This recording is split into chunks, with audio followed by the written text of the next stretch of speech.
मनसा वाचा कर्मणा सच्चे गुरु की पहचान। एक बार एक साधक ने प्रश्न किया, बाबा लोग कहते हैं गुरु के बिना ज्ञान नहीं, तो कृपया बताएं गुरु कौन होता है।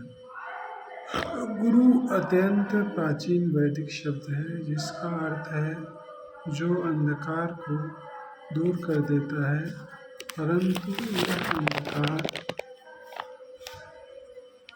यह अंधकार दूर करना केवल बाहरी अर्थ में नहीं लिया जाना चाहिए। यह अंधकार सिर्फ अशिक्षा ज्ञान की कमी नहीं है, बल्कि यह उस गहरे ज्ञान का प्रतीक है जो मनुष्य ने 3 स्तरों भौतिक, मानसिक और आध्यात्मिक स्तर पर छाया हुआ है। इसलिए गुरु वही हो सकता है जो इन त्रिस्तरीय अंधकार को पूरी तरह से दूर कर सके। कोई व्यक्ति केवल पढ़ना लिखना सिखा दे, भाषा और व्यवहार सिखा दे, तो वह भौतिक स्तर पर गुरु हो सकता है, लेकिन इतना पर्याप्त नहीं है।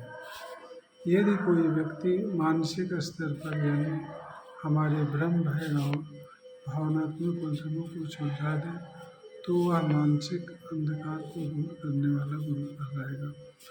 लेकिन यह भी अधूरा है।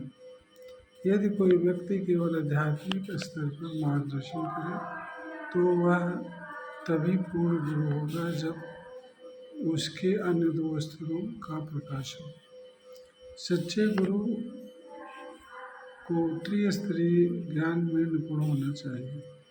उसे न केवल सांसारिक जीवन को समझना चाहिए, बल्कि मानसिक शांति और आत्मिक उन्नति का भी समुचित ज्ञान होना चाहिए। यही गुरु महाकौल होता है।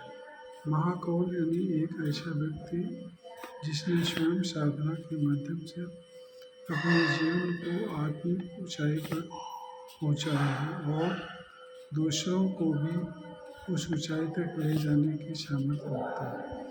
गुरु को केवल साधक नहीं बल्कि ज्ञाता भी होना चाहिए। वह जिस शास्त्रों का गहन ज्ञान हो, जो उन शास्त्रों को समझाने के लिए आवश्यक आध्यात्मिक ज्ञान जानता हो और अपने अनुभव और ज्ञान के माध्यम से दूसरों को न केवल मार्ग दिखा सके, बल्कि उस मार्ग पर चलने के लिए प्रेरित भी कर सके।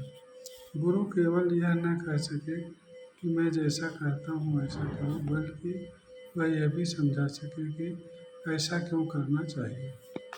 प्रेम और अनुशासन दोनों का संतुलन ही सच्चे आध्यात्मिक गुरु की पहचान है, और संतुलन केवल उसी में संभव है जिसमें स्वयं ईश्वरीय शक्ति और गुण हो।